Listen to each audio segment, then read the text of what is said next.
social media is making you feel bad. Welcome to the Hopefulist with me, Wendy McClure. This is where we turn those nasty, negative thoughts into positive and work toward a happy, fulfilled life. Now, let's get started. Let's indeed get started. Happy week to you. I love Mondays. They are my favorite day of the week after Friday, Saturday, and Sunday, of course. It is the start of a brand new week full of possibilities and opportunities, and you can take advantage of so many of them. Starting out with the quote of the day, it's a longin. It's a longin. So, listen up. Some people have much bigger struggles and obstacles to overcome than others. But we're all given the same choice as to how we perceive our reality. There are people raised in extreme poverty with little to no education or prospects or support who believe they can create riches anyway. They focus their attention and actions on getting wealthy instead of on the negative aspects of their circumstances and go on to make millions, sometimes even billions. There are also people who are born rich, who get educated at the best schools, who have fancy connections, vocabularies, and monogrammed pillowcases, who wind up living on the streets. So, today's topic is about social media, and I thought that would be a great quote to start with to show you that what you see is not always what you get. What you see is not always reality. And what you see doesn't mean that you will never get what you desire. You know why? Because we all love social media. We all love scrolling. Actually, let me correct myself. We're all addicted to social media. I am, at least. Once I start scrolling, it's really hard to stop. And I just keep adding new sites. I'm on Facebook, Instagram, TikTok, LinkedIn. Once I get in there to engage with some people, it gets really hard to pull yourself away, especially TikTok. It's like, just one more video. But I'm not doing myself any favors by constantly watching the highlights of everyone else's life, and neither are you. Different social media accounts can mean different things for you. I use Facebook as a way to keep up with friends and stay informed, but also for my business. I love Instagram because I have curated a news feed that is almost completely positive. I also use that quite a bit for business. Now, there isn't nearly as much negativity in my feed on Instagram as there is on Facebook. TikTok can be straight up hilarious and can really suck me in. I've been trying to post more there for my business, and it means I'm checking it more often to see if my post is getting any traction. So that means I'm on it more and more, and they like that. Then there's LinkedIn, which is a business networking site. And I don't spend a lot of time on there, but I hear all the time that I should be, especially for my business.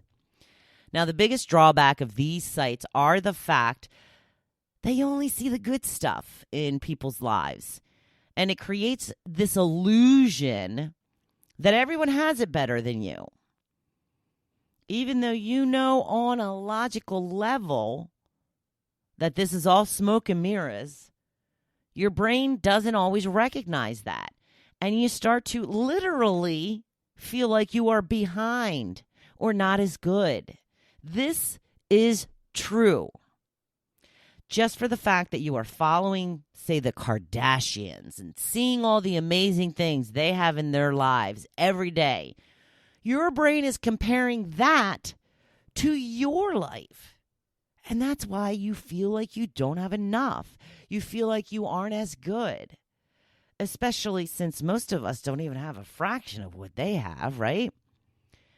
We're all compelled to look at these crazy, extravagant lifestyles.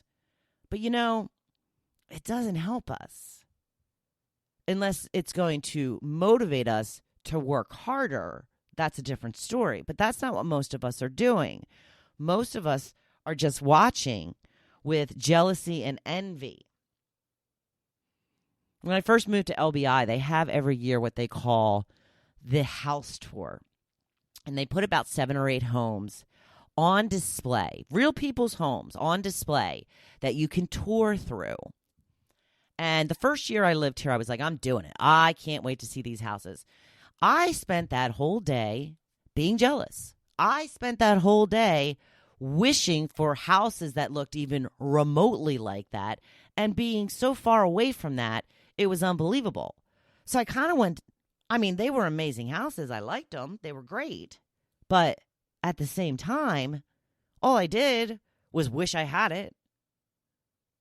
I put myself in a position to just make myself feel bad for not having what I was actually going out and searching to see.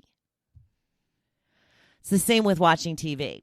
If you are always watching shows with rich people that live lavish lifestyles, you will feel bad about your own life and how you live. It's all because your brain doesn't recognize that this is just something you are watching. Your brain thinks it's real. I know we don't think that our brain can make mistakes like that, but it does. It compares it to your real life. And we know that what we see on social media and TV is not the whole picture. We know that everyone goes through troubled times, but are they posting about that? No. This is why it's so important to stop watching other people's lives and go live your own great story. Let's dissect this a little further. When you think about it, isn't it rather sad that we invest so much time in watching what other people are doing with their lives? Shouldn't we be investing that time into making our own lives great? This is all common sense, but is it common practice? We know better, but are we doing better? Most of the time, the answer is no. Even reading, which I am a huge proponent of, is a form of escape.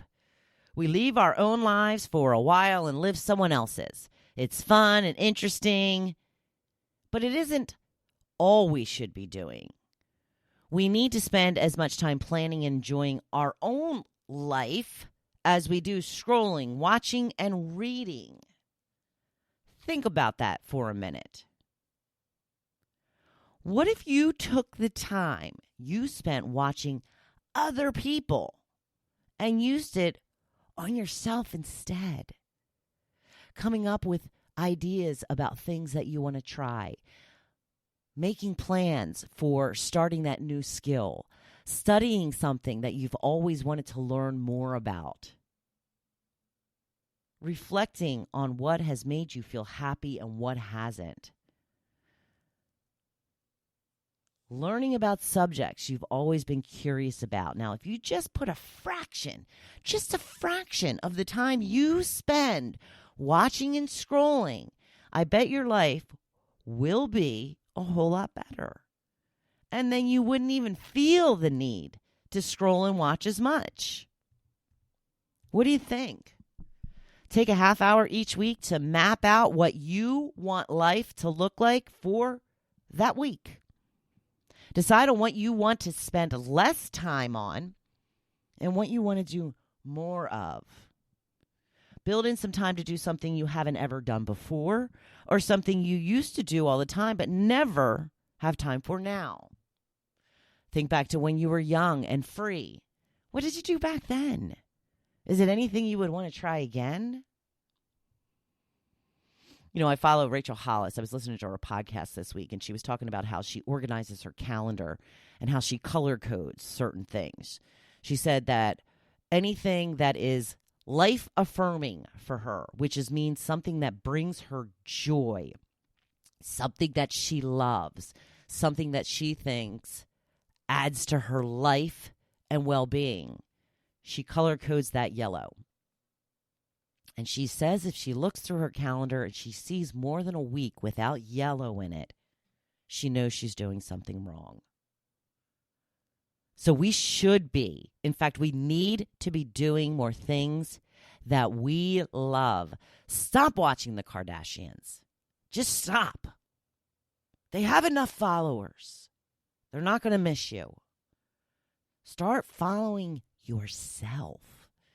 Create your own amazing posts. Make other people be jealous of you. We can all make our own lives as interesting as those we follow if we just put a little more time and effort into it. And what is worth more than building a life that you love? It's worth the work. It won't be the glamorous life all the time, but I bet it will feel a lot better. And I know you can do this. I believe in you. I know you have it in you to do exactly what makes you happy.